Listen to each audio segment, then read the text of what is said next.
자, 오늘 말씀의 제목은 휴전 없는 마귀 공격 되겠습니다. 휴전 없는 마귀 공격. 자, 본문은 씨 뿌리는 자의 비유, 많이들 알고 있는 마태, 마가, 누가복음에 다 나와 있는 그러한 말씀입니다. 이 비유에서 씨는 하나님의 말씀이고 씨를 뿌리는 자는 말씀을 그래서 뿌린다 라고 말씀하고 있습니다. 또 그 말씀을 뿌리는 자는 누구인가? 마태복음 13장에서 보니까 인자요 라고 말씀하고 계십니다. 바로 주님이시라는 것이죠. 자, 그러므로 여러분들이 이 시간에 말씀을 들을 때 유의해야 할 것이 있습니다. 그것은 지금 주님께서 여러분에게 말씀의 씨를 뿌리고 계신다는 것이죠.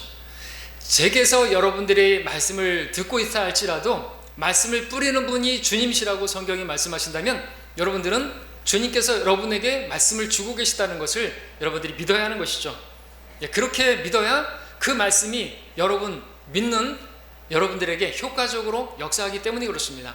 여러분들 데살로니가 교회가 어떻게 3주 만에 그렇게 세워진 교회가 풍성한 열매를 맺을 수가 있었던 것입니까? 다른 이유가 아니었습니다. 그들은 하나님의 말씀을 받을 때 사람의 말로 받아들이지 아니하고 사실 그대로 하나님의 말씀으로 받았음이니 이 말씀이 믿는 너희 가운데 효과적으로 역사하느니라 그랬습니다.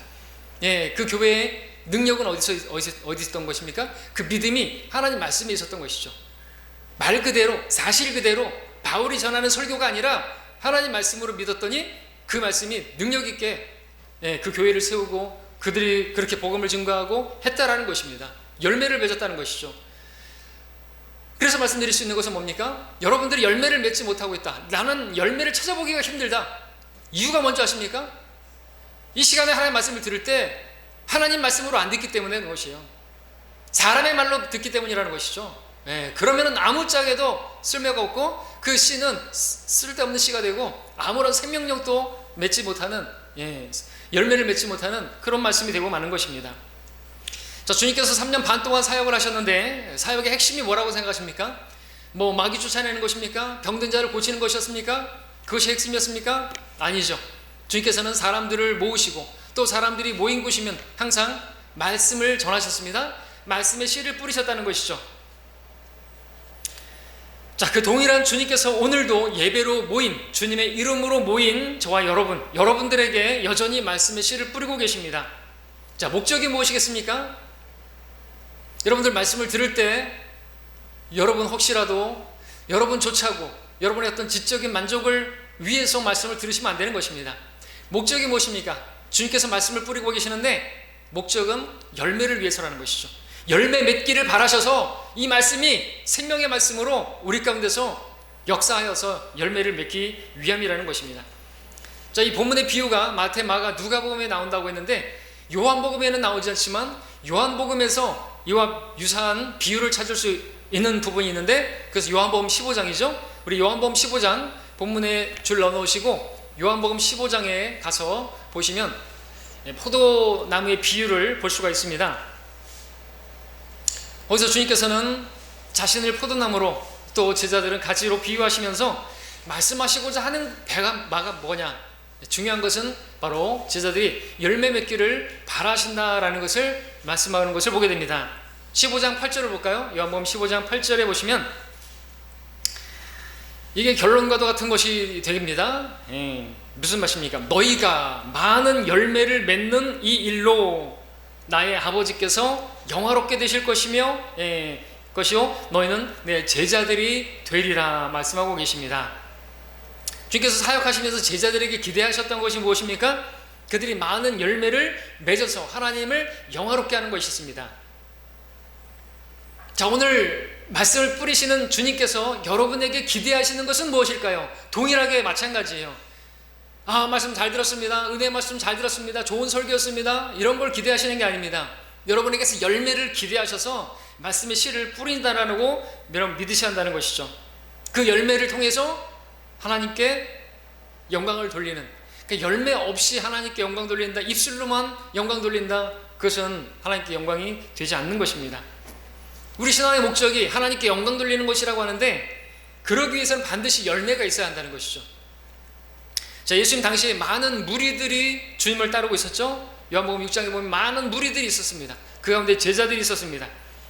모두가 말씀을 들었습니다. 그런데 누가 제자라는 것입니까? 이 말씀에 따르면 열매를 맺는 사람들이, 열매 맺는 그 일로 제자와 무리가 나뉘는 것이에요. 여러분은 제자입니까? 무리입니까? 자, 본문의 비유가 마태복음 13장에서는 그곳에서는 30배, 60배, 100배, 또 오늘 누가복음 본문에서는 100배, 30배, 60배도 아니고 그냥 100배의 결실을 맺는, 그것을 원하신다고 보여주고 있습니다. 요한복음 15장에서도 근데 그와 비슷한 표현을 보게 되는데, 여러분들 러크만 주석에서는 그 요한복음 15장 5절에 2번 아래 주석을 보시면, 스코필드 성경으로는 요한복음 15장 8절에 3번 주석을 보시면 뭐가 나옵니까? 30배, 60배, 100배처럼 열매, 2절에 열매, 그리고 더 많은 열매, 그리고 5절과 8절에서 나오는 많은 열매, 이렇게 세 열매가 구분되어 있는 것을 보게 됩니다. 마치 30배, 60배, 100배의 열매처럼 그렇게 구분되어 있는 것을 보게 되는 것이죠. 자, 이런 말씀으로 우리가 알 수 있는 것은 주님은 열매 맺기를 바라심으로 말씀의 씨를 뿌린다라는 것을 다시 말씀을 드립니다.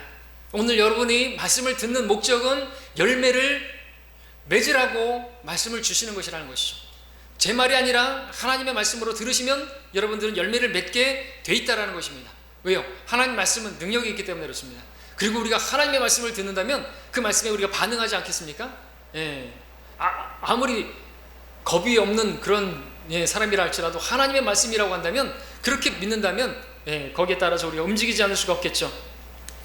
자, 그렇게 열매를 맺기를 바라시는데, 문제는요, 오늘 본문에 보게 되면 열매를 맺지 못하게 하는 마귀의 다양한 공격들이 있다는 것입니다. 자, 오늘 저는 이 점을 설교하고자 하는 것입니다.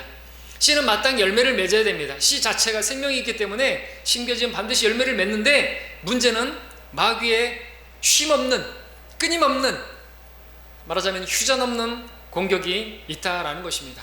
우리가 그것을 알아야 대처할 수 있어. 그래야 열매를 맺을 수가 있는 것이죠. 공격이 있다는 것입니다. 우리가 이것을 분명히 알아야 됩니다. 말씀을 듣는데, 왜 나는 오랜 시간 말씀을 들었는데, 말씀을 아는데, 모르지 않는데 열매를 맺지 못하는 것인가? 우리 자신들을 점검해 볼 필요가 있습니다. 첫 번째 말씀드릴 것은 마귀의 공격, 휴전없는 마귀의 공격. 첫 번째는 즉각적 공격이 있습니다. 말하자면 즉각적인 공격이 있다라는 거죠. 사탄의 공격이 있습니다. 그래서 열매를 맺지 못하는 이유가 거기 있다는 거죠. 누가복음 다시 8장으로 오늘 본문으로 가서 보시면요, 8장 12절을 보겠습니다.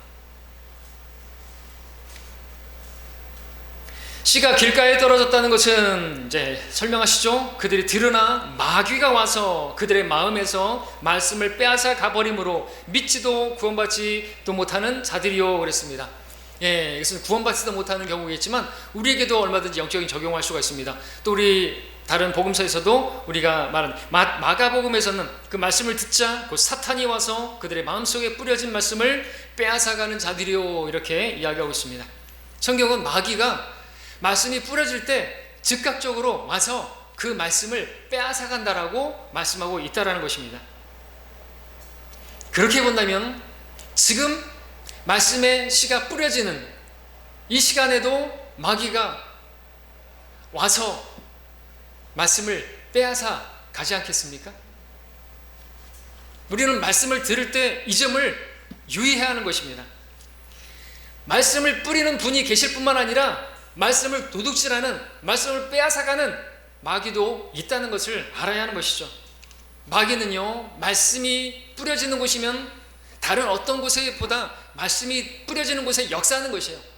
말씀이 들려지지 않도록, 그 말씀이 단지 인간 목사의 어떤 개인적인 어떤 그런 신념으로 들리도록 말한다든지, 또 말씀이 들려지지 못하도록 허탄한 생각을 준다든지, 세상의 염려라든지 뭐 그런 것들 뒤에서 말씀드리겠지만 헛된 생각을 준다든지, 그럼으로써 말씀이 뿌리 내리지 못하도록, 말씀을 심겨지지 못하도록 그렇게 역사한다는 것이죠. 방해한다는 것입니다.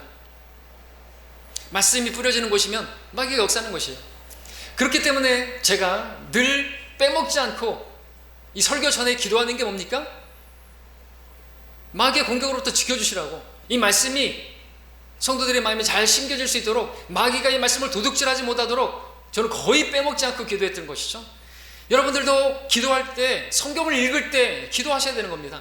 말씀을 읽을 때, 말씀을 들을 때 가장 역사하는 것입니다. 성경에서 없음이라고 있으면 성경이 왜 없는 것이에요? 마귀가 그 말씀을 빼앗아간 것이 아니라고 말할 수 있습니까? 왜 그 어떤 구절들은, 핵심 구절들이 없어졌습니까? 마귀가 빼앗아간 것이에요. 창세기 3장에 보니까 이브와 교제했던 마귀와 교제했던 이브, 그 사이에서 무슨 일이 벌어졌습니까? 마음대로라는 말씀을 빼버렸죠. 마음대로 먹을 수 있다고, 다른 것들은 다 마음대로 빼버리고, 혹 죽을 감이라고 변개시켜버리고, 그리고 또 뭐가 있습니까? 만지지도 말라고 했다고 첨가하고, 하나님 말씀에서 삭제하고 첨가하고 대체하는 일이 벌어졌다는 것이죠. 마귀가 거기에 개입했다는 것이죠. 그러니까 개혁성경에는 마귀가 개입했다라고 하는 것이죠. 그런데 무슨 마귀가, 근데 왜 이렇게 마귀를 두둔하죠?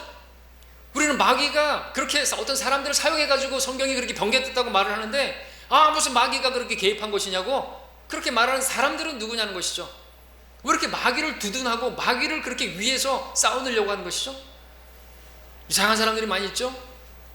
그냥 이루어지는 게 아니에요. 그냥 창세기 3장에서부터 인간이 범죄 저지른 것은 마귀하고 교제하면서 삭제하고 첨가하고 대체했다니까요. 하나님 말씀하고 비교해 보세요.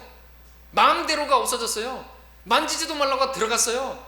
반드시 죽으라 했는데 혹 죽을 감으로 바뀌었단 말이죠. 전체 보십시오. 그래서 31,176구절에서 그렇게 삭제되고 첨가되는 게 많이 있다는 거죠. 왜요? 하나님 말씀이 뿌려지는 곳에 마귀가 역사하는 것이에요. 하나님 말씀이 번역되고 필사되어지는데 마귀가 역사하는 것이라는 거죠. 자, 그와 같이 많은 성도들이 성경을 읽으려 치면 왜 이렇게 성경을 잘 못 읽고, 왜 성경을 읽는데 게으르고, 일주일에 한 번 겨우 설교를 들을 때 말씀을 듣는 것으로 그렇게 성경 읽기가 어려운 것인가요? 이유가 뭐죠? 다른 이유가 아닌 것입니다. 마귀의 공격이라고 성경은 말하고 있습니다. 성경을 읽을 때, 그래서 여러분들 마귀의 공격을 막아주시라고. 그러지 않으면요, 우리 성도님들, 형제님들 기도할 때도 예배를 방해하지 못하도록, 마귀가 공격하지 못하도록 지켜주시라고 여러분들 기도할 때 마귀에 대한 그거를 얘기 안 하면 안 되는 것이에요. 분별력 없는 겁니다. 그렇죠? 기도하셔야 돼요. 기도하셔야 돼요. 그러지 않으면은 성경을 읽고 나서도 아무것도 깨달은 게 없는 것이에요. 이 시간에도 여러분들 마귀가 존재한다는 걸 믿으면 예배 자세가 달라질 것이에요. 하나님이 계신 곳에 마귀도 있다니까요. 말씀이 뿌려지는 곳에 말씀을 도둑질하는 마귀도 있다는 것이에요. 영적 전쟁이 치열한 것입니다. 다른 데보다 나이트장 같은 데서 역사하는 게 아니라 말씀이 뿌려지는 곳에서 가장 역사하는 것이에요. 그래서 기도하는 것이죠.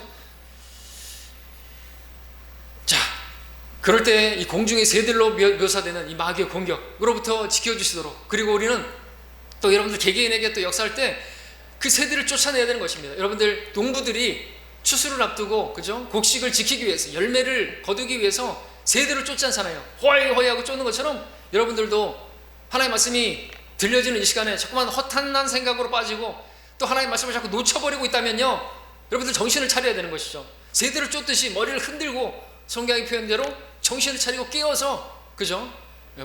심지어는 바늘을 준비해가지고 허벅지를 찔러가면서 졸리신다든지 그러면은 그렇게 말씀을 받아야 되는 것이죠. 그런 자세를 보여야 되겠죠. 그게 하나님을 존중하는 거 아닙니까? 말씀이 하나님이신데 말씀을 받는데 그냥 졸리면 자고, 허탄한 생각이 들면 그냥 허탄한 생각으로 가고, 마음이 그냥 콩밭에 가고, 내버려두면 안 되는 것입니다. 그건 예배가 아닌 것이죠. 예배는 말씀을 듣고 그 말씀 앞에 내가 부복하는 것이 예배입니다. 주님 앞에 나아가는 것이죠. 자, 두 번째, 열매를 맺지 못하는 두 번째 요인은, 첫 번째가 그 즉각적인 공격이었다고 한다면, 말씀이 뿌려질 때 즉각적으로 와서 공격하는 것이었다고 한다면, 두 번째는 마귀의 일시적인 공격입니다. 일시적 공격.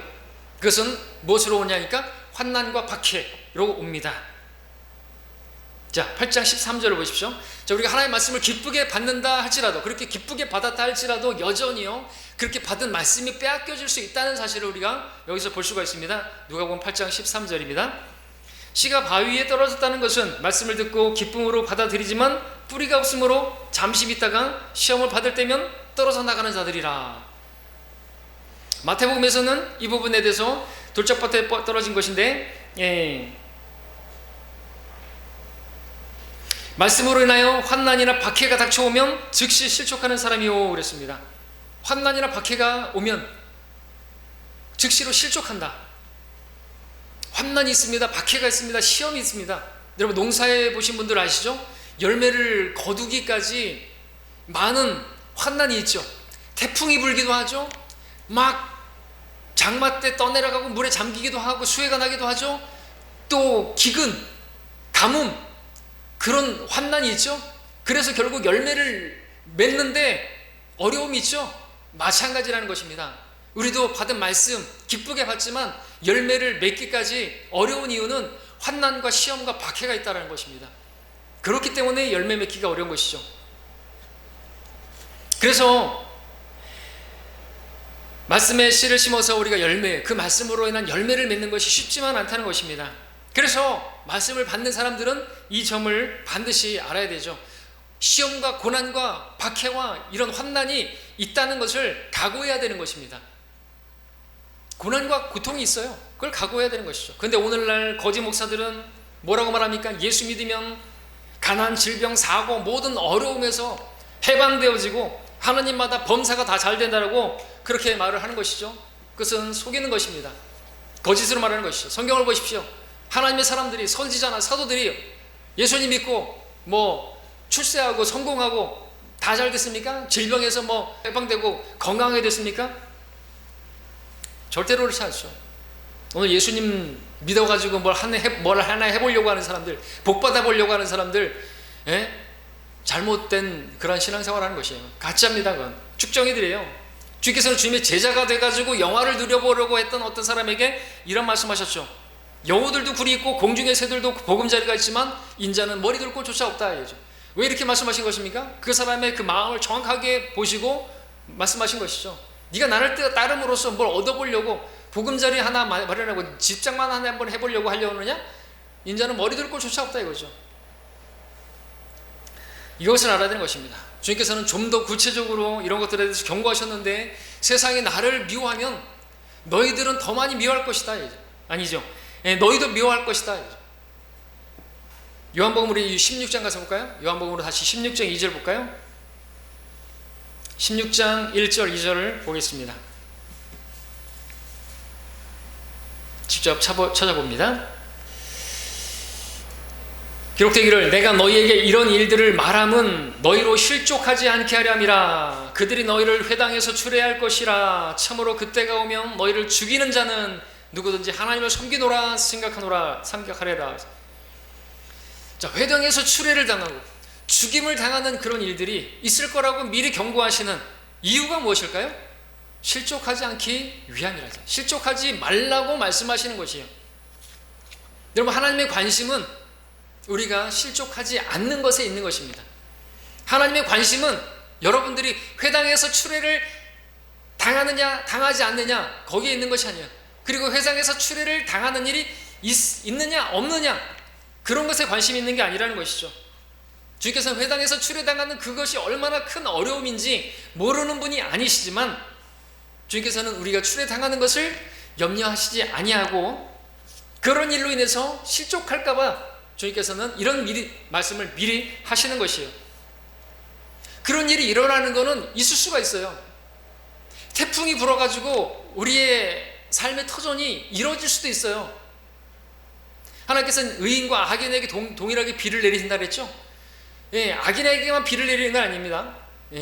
악인에게만 태풍을 내린다는 말은 아닌 것이죠. 그런데 그런 일에서 의인들도 어려움을 당할 수가 있습니다. 그런데 그런 일이 이루어졌을 때 어떻게 믿는 우리에게 하나님의 자녀에게도 폭풍이 일어나가지고 이렇게 재산적인 피해가 있게 됩니까? 어떻게 이렇게 될 수가 있습니까? 나 하나님 이제 안 섬기겠습니다 라고 실족하는 일이 없기를 바라시는 것이죠. 우리 몇 주 전에 우리 한 성도님이 간증하셨잖아요. 이런 일로 인해서 내가 잘못되는 것은 하나도 겁나지 않는데 그 일 때문에 내 자녀들이 실족할까봐 그게 염려가 된다고 간증하셨죠. 너무나 도전이 되는 간증이었죠. 그런데 주님의 마음이에요. 그게 하나님의 마음이라는 것이죠. 여러분들, 우리가 이 땅에서 환난당하고 이 땅에서 박해를 당하고 어려움을 당하는 거 있을 수밖에 없어요. 마지막 날들에 아주 어려운 때가 온다고 말씀하고 계세요. 사회적 거리 두기가 3단계로 되는 일이 일어날 수도 있고요. 그런데 문제는 뭔지 아십니까? 주님께서는 이 사회적 거리 두기가 3단계가 될까 말까 이런 일이 있을까 없을까 이런 것에 대해서 전혀 염려하지 않으신다는 것이죠. 문제는 그런 일이 일어났을 때 주님과도 거리를 둘까 봐, 그러다가 실족하게 될까 봐 그것을 염려하신다는 것이에요. 근데 그런 일들을 왜 허락하시는 것이죠? 여러분, 태풍이 오면요 나눠지죠. 여러분, 태풍 바비가 왔는데 어떤 나무들은 뽑혔죠. 어떤 나무들은 그대로 있죠. 이유가 뭘까요?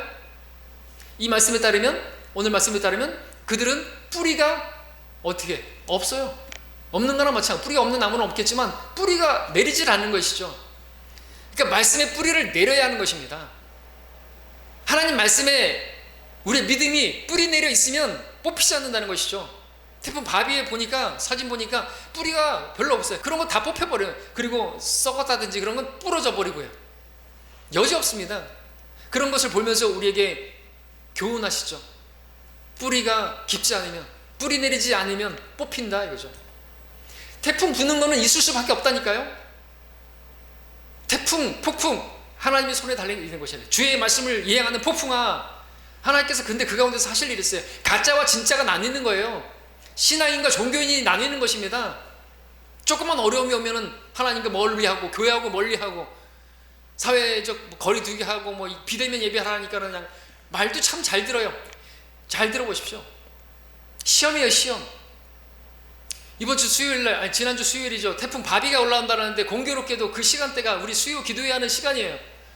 7시쯤에 보니까 이렇게 광주 쪽으로 이렇게 영광 쪽으로 올라갈 것 같아요. 뉴스에서는 난리도 났죠.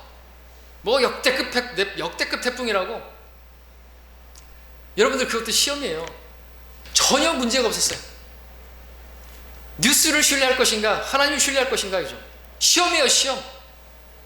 근데 수요일날 평소보다 반밖에 못 모이셨어요. 물론 나름대로 이유가 있으시고 뭐 어려움이 있으시고 그거보다 더한 어려움이 있으셔서 못 모이실 수도 있겠지만, 아무런 역대급 전혀 아니고요. 그냥 비 좀 온 것밖에 없었어요. 너무나 우리가 고요하게 그런 예배, 수요 기도회를 가지고 했다라는 것이죠.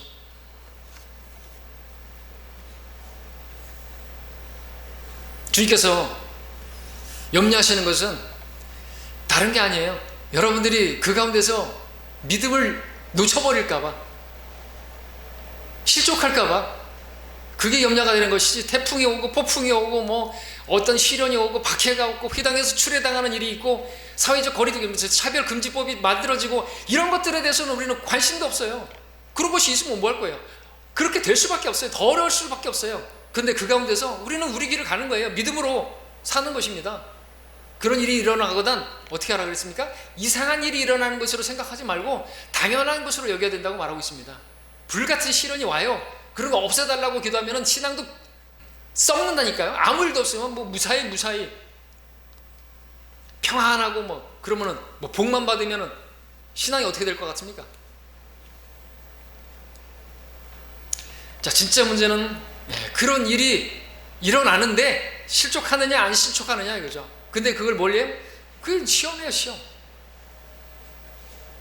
고난이나 박해로 인해 그런 것으로 오는 마귀의 방해로 인해서 넘어지게 되면요, 열매 맺는 것을 고사하고 실족한다 이것이죠. 누가 실족합니까? 근데 누가 실족할까요? 말씀드렸던 것처럼 주님 믿으면 만사형통하고 고난이나 박해나 환난이나 이런 것이 없을 거라고 그렇게 믿는 사람들은 그런 고난이나 환난이 오면은 실족하겠죠. 여러분들, 우리도 마찬가지예요. 여러분, 침례인 요한 생각해 보십시오. 침례인 요한도 정말 여인 중에서 태어난 가장 위대한 자고, 그리고 주의 길을 예비하는 자였고 그랬는데 그도 실족할 뻔했죠. 언제요? 감옥에 들어갔을 때. 감옥에 들어갔을 때 어떻게 내가 감옥에 갇히는데 주님께서는 또 건네주시도 않으시고, 그래서 요한이 제자들을 보냈죠. 주님께서 뭐라고 하셨습니까? 의미 있습니다. 뭐 주셨죠? 말씀을 주셨죠. 다른 거 뭐 구해주시고 그러지 않으시고 뭘 했습니까? 가서 요한에게 전하라 했죠. 소경들이 보고 절름바들이 걸으며 문둥병자들이 깨끗하게 되고 귀머거리가 들고 죽은 자들이 일어나고 가난한 자들에게 복음이 전파된다 하라. 구약의 메시아의 표적이, 그러니까 내가 메시아다라고 말하지 않으시고 그 말씀을 주시면서 전하라 그랬습니다. 의미가 있지 않습니까? 그러니까 요한이 뭘 붙들어야 되는 거예요? 말씀을 붙들라는 것이죠. 말씀에 뿌리 내리는 것이죠. 보여지는 상황, 뭐 네가 박해를 받고 네가 고난을 당하고 네가 감옥에 갇혔다, 그거 보지 말고 환경 보지 말고 말씀 붙들라 이거죠. 내가 메시아다 이거죠. 내가 그다 이거죠. 의미가 있지 않습니까? 자, 누가 환난이나 박해나 시험을 견뎌낼 수 있습니까? 성경은 실족하는 자는 말씀에 뿌리가 없기 때문이라고 말하고 있습니다. 자, 우리의 강함, 약함, 우리 육체의 강함, 보디빌더를 하고 뭐 그래 소용없습니다. 그런 문제가 아니라 뿌리가 있느냐 없느냐의 문제인 것이죠. 말씀에 뿌리 내리는 게 문제입니다. 핵심입니다. 여러분, 성경에 따르면 형제보다 자매가 연약한 그릇입니다. 그죠? 남편보다 아내가 더 연약한 그릇입니다. 그러나 제가 보는 현실은 형제보다 자매들이 더 강하다라는 것이죠.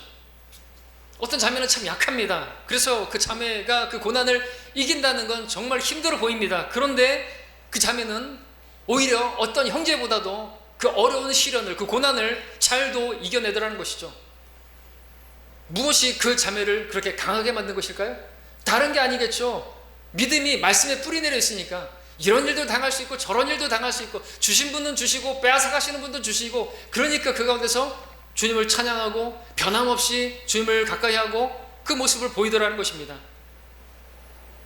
여러분도 이 시간에 그러므로 말씀이 뿌려지는, 주님께서 이 말씀을 뿌리실 때 여러분들 말씀에 뿌리를 내리시기 바랍니다. 뿌려지는 말씀에 뿌리를 내리시기 바랍니다. 그리하면 여러분의 아무리 강한 태풍이 와도 폭풍이 와도 여러분 날아가지 않을 것이고, 여러분들 이 자리에 계속 하나님을 섬기는 자리에 있을 것입니다. 여러분이 붙드는 그 말씀의 뿌리가 여러분들을 능히 지켜줄 수가 있습니다. 여러분들의 깡다구가, 여러분들의 어떤 오기가, 여러분의 악이고, 여러분의 어떤 그런 근성이 여러분을 지켜내지 못합니다.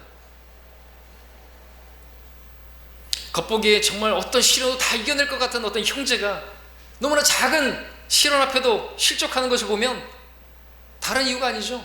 말씀이 뿌리내지 않았던 것이죠. 그 말씀이 그의 것이 아닌 것입니다. 말씀을 들었지만 머리로는 아는데 그 말씀이 마음에까지 뿌리 내려지질 않으니까 그냥 뽑혀져 버리는 거예요. 뿌리가 없어서. 실족한다는 게 얼마나 무서운 일입니까? 떨어져 나간다는 말입니다. 시험을 받을 때면 떨어져 나가는 자들이라. 이들은 어떤 사람들인 줄 아십니까? 말씀을 받을 때 기쁨으로 받았다 그랬어요. 말씀을 듣고 기쁨으로 받아들이지만 할렐루야 아멘 하고 기뻐했단 말이죠. 구원받은 것에 기뻐했고, 진리의 지식에 맛봤을 때 기뻐했고, 바른 성경 만났을 때 기뻐했단 말입니다. 그들도 그랬던 적이 있단 말입니다. 그런데 왜 뽑혀 나갔어요? 떨어져 나갔습니까? 이 자리에 없는 사람들은 누굽니까? 뿌리가 없는 것이에요. 머리는 있는데 마음에는 말씀이 없어요. 그동안의 지적인 만족을 위해서 여기 오니까 이렇게 향상된 계시가 있고, 와, 진리의 지식, 우리 그 진리의 지식을 교만하게 만들어가지고 교회를 대적해서 나가는 사람들이 있는 것이죠. 말씀을 기쁨으로 받는 일은 참으로 귀한 일이지만 시험을 만나서 떨어져 나가면은요, 그 무가치한 존재가 되는 것이에요. 믿음이 하나님 말씀에 뿌리를 내려야 되는데 그렇지 않았다는 것은 결국 그 말씀들이 내 것이 아니었다는 것을 증명하는 것입니다. 하나님의 말씀을 내 것으로 만드는 것이 믿음이에요. 그러므로 믿음은 전적으로 하나님 말씀에 뿌리를 내려야 하는 것입니다. 믿음은 들음에서, 들음은 하나님 말씀. 자, 태풍이 지나갔죠? 또 온다고 하죠? 또 올 것입니다. 그런 태풍 말고요, 우리 삶의 시험, 환난, 박해 있을 것입니다. 네, 여러분들 그런 게 있다고 해서 믿지 않는 남편이, 믿지 않는 아내가 여러분들 교회 가지 못하게 만든다고 할지라도 여러분들 다른 것은 다 양보하십시오. 그리고 사랑으로 다 하십시오. 그러나 신앙만큼은 포기하지 마십시오. 태풍은 시험이에요. 시험과 환난과 박해는 마귀의 공격입니다. 근데 그런 것들을 왜 허락하시죠? 그것을 통해서 하나님께서는 우리에게서 정금 같은 믿음을 주시고요, 여러분의 믿음을 연단하시는 것이에요. 그리고 진짜 참된 믿음을 여러분에게서 보기를 원하시는 것입니다. 그리고 그것이 곧 열매예요. 믿음이 열매잖아요. 성령 열매 가운데 믿음이 있잖아요. 그리고 오래 참음도 있고 친절도 있고 선함도 있고, 그 가운데서 사랑, 기쁨, 화평, 오래 참음, 그런 것들이 열매로 맺어지는 것입니다. 우리에게 고난, 박해, 한여름에 뜨겁게 내리쬐는 태양볕과 같습니다. 그러나 그런 것이 우리에게 연단을 시켜주고, 그래서 우리로 하여금 좋은 열매를 맺게 할 것입니다. 여러분, 뜨거운 태양볕에서 열매가 어때죠? 맛있죠. 대표적으로 수박이나 참외나 이런 것들은요, 언제 따야 맛있죠? 뜨거운 태양볕이 내리칠 때 따야 맛있어요. 장마 때 따면요, 물수박입니다. 태양이 가려졌을 때는 좋은 열매를 기대하기 어렵다는 것이죠. 이런 자연을 통해서도 우리가 계시받잖아요. 뜨거운 태양빛이 뜨겁지만 그것을 통해서 맛있는 수박을 우리가 먹을 수 있다는 거, 여러분들도 그 정말 실한 열매가 여러분들이 실한 정말 알곡과 같은 성도가 된다는 것을 기억하시기를 바랍니다. 마귀의 공격은 있을 수밖에 없어요. 근데 거기에 넘어지거나 여러분들이 시험을 당하거나 하면 안 되는 것이겠죠. 자, 세 번째, 마지막 공격이 있습니다. 이 공격은 명명하면 지속적 공격이다 하겠죠. 우리 평생 동안에 계속해서 오는 공격입니다. 정말 쉼 없습니다. 휴전 없습니다. 우리나라는 지금 휴전 중이지만 마귀의 공격은 휴전이 없습니다. 그것은요, 염려와 미혹이라는 것입니다. 누가복음 8장 14절을 보실까요? 이것은 가시떨기 사이 떨어진 시죠. 누가복음 8장 14절, 씨가 가시떨기 사이에 떨어졌다는 것은 말씀을 듣기는 들어도 가서 이생의 염려와 부와 쾌락에 억눌려 온전함에 이르는 열매를 맺지 못하는 자들이요. 마태복음에서는 이 세상의 염려와 재물의 미혹이라고 했고요, 마가복음에서도 이 세상의 염려와 재물의 속임수와 다른 일들에 대한 욕심이 들어와서 말씀을 억눌러 버려서 열매를 맺지 못하더라는 것입니다. 자, 환난이나 박해나 시험이 앞에 말씀드렸던 그것이 일시적인 마귀의 공격이라고 한다면, 이런 이생의 염려나 또 재물의 미혹, 이것은요, 지속적인 그런 공격인 것입니다. 환난이나 박해가 울부짖는 사자와 같은 모습의 마귀의 공격이라고 한다면, 염려와 미혹은 뱀의 혀와 같은 방식으로 다가오는 마귀의 공격이라는 것이죠. 환난이나 박해가 짧은 기간에 성도들을 무너뜨리려고 하는 그러한 집요한 공격이라고 한다면, 세상의 염려와 재물의 미혹이라는 것은 오랜 기간 동안 계속해서 서서히 우리를 무너뜨리려고 하는 마귀의 공격인 것입니다. 자, 세 번째 그것은 두 번째 봤던 일시적인 공격, 환난이나 박해에 비해서는 강도가 약해 보일지 몰라도, 이 세 번째 세상의 염려나 재물의 미혹은 서서히 마치 그 개구리 온도 높여 올라가는 것처럼 서서히 우리를 공격해서, 그래서 무너뜨리고 결국 우리가 신앙이 부패하게 만드는 그런 마귀의 공격이라고 할 수가 있는 것입니다. 자, 가시떨기와 같은 마귀 공격에는 무엇보다 먼저 세상에 염려가 있다 그랬죠. 세상 살다 보면 정말 염려할 일이 많이 있습니다. 너무나 많습니다. 그런데 주님께서 하신 말씀을 우리는 기억해야 되는 것이죠. 우리가 염려함으로써 해결할 수 있는 게 있냐 이것이죠. 하나도 없습니다. 염려는요, 아무 열매를 맺지 못하는 것이에요. 그러니까요, 염려 때문에 열매를 맺지 못하는 것이죠. 그렇죠? 염려는 아무런 결실을 맺을 수가 없어요. 여러분들 10시간 염려한다고 해서 되는 게 하나라도 있는가요? 그래서 뭐라 그랬습니까? 염려 말고 기도하라 그랬죠. 그 모든 염려를 기도로만 바꿀 수가 있다면 놀라운 일을 보게 되는데, 염려만 하고 있으니까 아무런 열매도 맺히지 못하는 것입니다. 염려는요, 오히려 결실을 맺지 못하게 할 뿐만 아니라 많은 것을 무너뜨리고 만들죠. 우리 건강도 잃게 만들고요, 결국 우리 마음도 시들게 만들고 우리 혼을 지치게 만드는 것이 염려인 것입니다. 사실 그리스도인이 성숙했다, 무엇을 보고 말할 수 있죠? 지식 많으면 성숙한 겁니까? 절대로 아닌 것이에요. 성숙도는요, 그 염려를 주님께 얼마나 빨리 맡기느냐, 또 얼마나 염려하지 않냐고 감사함으로 그것을 기도로 맡기느냐, 거기에 그리스도의 성숙이 달렸다 말할 수 있습니다. 우리는 염려함으로써 아무것도 할 수 없지만 주님께 맡김으로 놀라운 일들을 이룰 수가 있는 것이죠. 사실 염려는 주님을 향한 신뢰의 부재에서 오는 것이기 때문에 사실 치명적인 것입니다. 염려할 만한 일이 없는 사람은 아무도 없습니다. 그러나 그것을 주님께 맡기는 것이 우리의 믿음이에요. 믿음이 있으면 맡긴다는 것이죠. 믿음이 없으면 염려만 할 뿐입니다. 왜 그런 일들이 일어나고 저런 일들이 일어나는데 그런 가지고 염려하고 막 염려하게 만들어 놓고 그래 놓고 기도하라고, 염려하지 말고 기도하라 그러잖아요. 우리는 하나님의 나라만 구하면 되는 것이에요. 세상에 어떠하고 어떠하네. 자, 이 시간에도 어떤 성도님들은 세상의 염려 때문에 하나님 말씀이 들려지지 않을 수도 있을 것입니다. 그럴 때 여러분들 그런 염려를 다 맡겨야 되는 것입니다. 주님이 계시잖아요.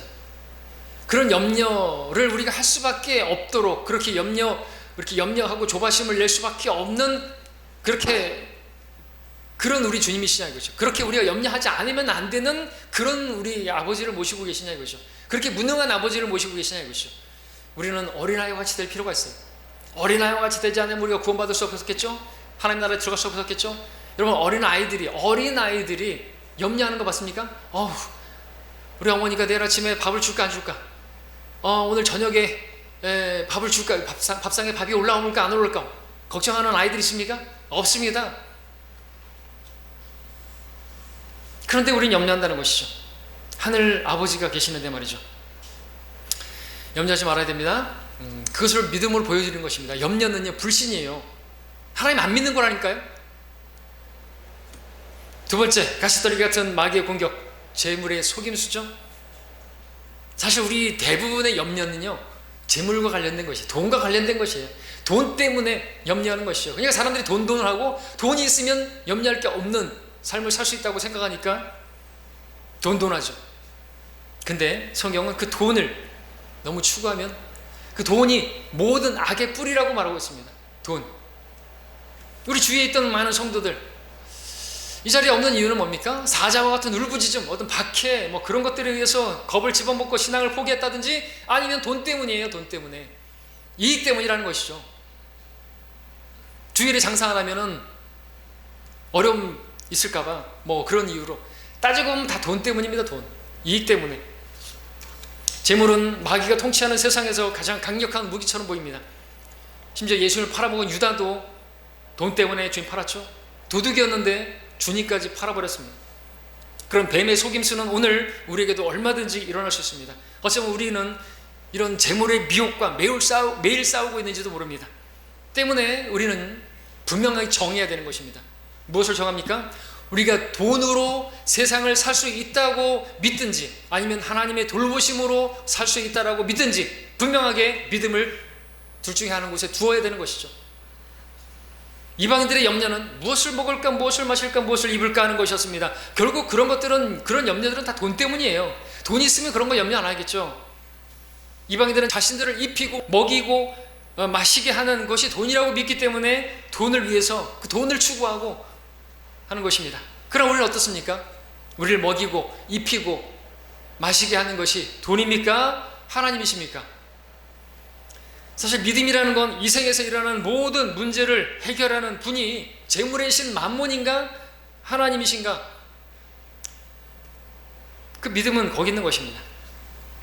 이것이 바로 우리가 이 세계에서 살아가는 동안 날마다 싸우게 되는 싸움이죠. 매일 여러분들이 삼시세끼 밥을 먹을 때마다 식탁에 놓인 그 양식은 하나님께서 주신 것인가, 아니면 내가 내 능력으로, 내가 돈으로 사서 얻은 것인가? 우리는 내 능력으로 한 것이 아니라 그 능력도 주님께서 주신 것이고, 건강도 주님 주셨기 때문에 내가 밥을 먹을 수 있는 것이고, 그렇기 때문에 모든 것이 다 주님께서 주신 것이라 믿고, 주님께서 공급하신 것으로 믿기 때문에 우리가 그것을 드러내는 것이 식사기도가 아닌 것입니까? 그래서 믿음으로 나와야 되는 것이죠.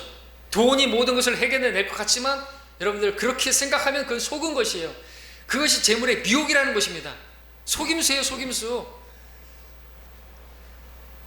재물을 여러분 기뻐할 게 아니라 그 재물을 주신 주님을 기뻐하고 주님을 기억해야죠. 여러분들에게 건강을 주시지 않으면요, 여러분들의 지금 뇌와 심장과 여러분의 오장육부를 붙들고 계시는 주님이 계시기 때문에 우리가 일도 할 수 있는 것이고 생각도 할 수 있는 것이고, 그래서 일도 할 수 있는 것이잖아요. 놔버리시면은 아무것도 못해요. 그리고 우리가 먹는 거, 쌀은요, 태풍이 와가지고 막 잠겨버리고 그럼 다 모조리 딱 쓸어버리고, 고등어는요, 북어는요, 아침에 북어 먹었는데 그런 것도 다 하나님께서 기르시지 않으시면 못 먹어요. 식탁에 우리가 돈이 있어도 하나님께서 비를 1년만 내리지 않으시면 남는 게 하나도 없어요. 우리는 믿어야 됩니다. 우리를 돌보시고 우리를 먹이시고 입히시는 분은 하나님이시지 돈이 아니라는 것이죠. 돈이 많으면 뭐 할 거예요? 병원에 누워가지고 뭐 할 거예요? 삼성 이건희 회장은 돈이 그렇게 많은데 자기 병원까지 가지고 있는데 왜 그렇게 살고 있는 것입니까? 자, 하나님 나라를 먼저 구하는 성도에게 하나님께서 돌봐주십니다. 그러니까 여러분들 그것을 기억하십시오. 그래서 보여주시잖아요. 자연을 보라고, 들의 풀을 보라고, 공중의 새들을 보라고. 누가 먹이고 누가 입히냐고. 누구죠? 그들이 수고하고 그들이 노력해서요? 아니라는 것입니다. 하나님께서. 믿으시기 바랍니다. 자, 이제 주님께서는 이 모든 말씀을 하신 후에 열매 맺는 사람에 관해서 말씀하십니다. 이 네 번째죠. 이제 세 번째, 모든 마귀의 이런 공격, 즉각적 공격, 일시적인 공격, 그리고 또 뭐죠? 계속되는 그 지속적인 공격 봤습니다. 자, 그런 가운데서도 열매를 맺는 사람들이 있는 것이죠. 자, 많은 사람들이 거의 모든 사람이 실패하는 것 같은데 열매를 맺는 사람들도 있다라는 것입니다. 그들이 누굽니까? 마태복음에 따르면 말씀을 듣고 깨달아 열매를 맺은 자들이라. 누가복음 우리가 말씀에서 보면은 정직하고 선한 마음으로 말씀을 듣고 지켜서 인내로 열매를 맺는 자들이라 말씀하고 있습니다. 말씀을 듣고 지켰대요. 그리고 그 말씀을 인내로 열매를 맺었다고 말하고 있습니다. 인내했더니, 여러분 농부도 인내를 해야지 열매를 맞잖아요, 그죠? 당장에 주어지는 게 아니지 않습니까? 자, 우리가 씨 뿌리는 자의 비유를 보게 되면 네 곳 중에서 한 곳만이 열매를 맺었습니다. 좋은 땅에 뿌려진. 퍼센트로 따지면 75%가 다 실패한 것이에요. 씨 뿌리는 자는 주님이신데 주님께서 씨를 뿌리셨는데 75%나 망한 것이에요. 자, 이렇게도 한번 계산해 보십시다. 100개의 씨를 주님께서 뿌리셨습니다. 100개의 씨를 뿌렸는데 97개의 씨가 열매를 맺지 못했습니다. 그 97개의 씨가 길가에 떨어지고 돌짝밭에 떨어지고 가시떨기에 떨어졌습니다. 자, 그러면은 100개 중에 97개의 씨가 그런데 떨어져서 열매를 맺지 못했으니 97%가 망한 것이에요. 농사를 거의 헛지은 거나 마찬가지죠. 97%면 거의 이건 뭐 헛농사 진 거나 마찬가지겠대요. 자, 그런데 보십시오. 그럼에도 아직 3개가 남아 있습니다. 그 3개의 씨가 좋은 땅에 떨어졌습니다. 그것은 전체 100개에 비하면 아주 적은 수입니다. 그런데 보십시오. 이 3개의 씨가 열매를 맺었습니다. A라는 씨는 30배의 열매를 맺었고, B라는 씨는 60배의 열매를 맺었고, C라는 씨는 100배의 열매를 거뒀습니다.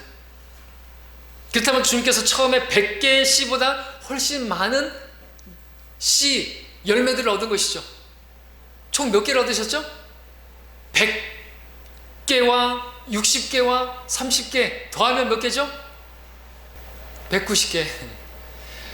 100개를 뿌렸는데 190개를 얻으신 거예요. 남는 장사 하신 것이죠.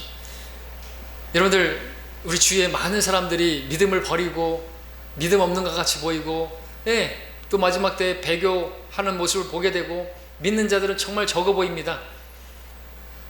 주님께서 말씀을 뿌리고 그 말씀을 전파하시고 말씀이 많이 뿌려졌는데 헛농사한 것 같아요. 그런데요, 그럼에도 아주 적은 수의 무리가 100개 중에서 97개가 다 망하고 3개가 열매를 맺은 것 같은데 그래도 주님은 승리하신 겁니다. 이게 주님이 하신 일이라는 것이죠. 처음에 뿌린 씨보다 더 많은 열매를 거두신 거예요. 마귀의 그런 즉각적 그리고 일시적 그리고 지속적 공격들이 있음에도 불구하고 결국에는 누가 이겼다고요? 마귀가 이긴 겁니까? 마귀가 그렇게 공격했지만 결국 주님은 더 많은 열매를 맺은 거예요.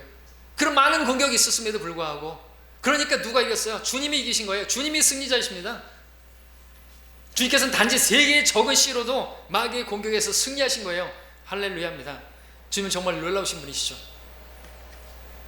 오늘도 어쩌면 이 약한 세상에서 주님의 말씀을 듣고 지켜서 인내로 열매를 맺는 성도들은 너무나 적어 보입니다. 다들 실패한 것 같이 보입니다.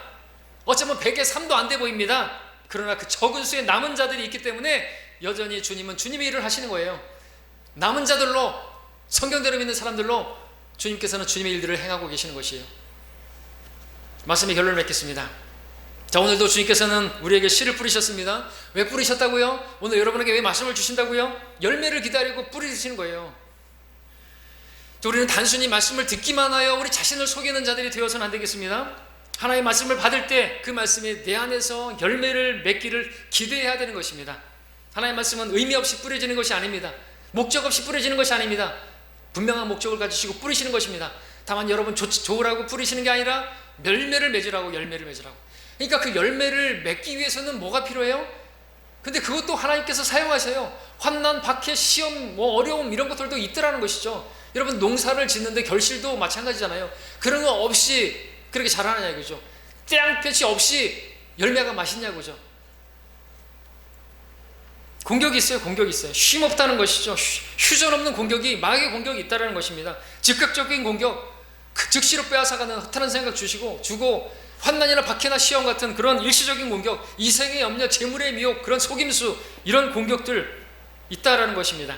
그러나 우리가 이러한 사자의 발톱과 뱀의 혀와 같은 마귀의 공격들을 분별하고 잘 대처할 수만 있고 믿음으로 이겨낼 수만 있다고 한다면, 말씀에 뿌리낼 수만 있다면, 그리고 견딜 수만 있다면, 그리고 인내할 수만 있다면, 아무리 많은 사람들이 실족하고 넘어지고 실패한다 할지라도 여러분에게서는 풍성한 좋은 결실이 맺어질 것입니다. 하나님께서는 그런 남는 자들을 통해서 주님의 일을 하시는 것입니다. 우리 모두에게서 그러한 결실들이 풍성히 맺어지기를 바라고 기도하겠습니다.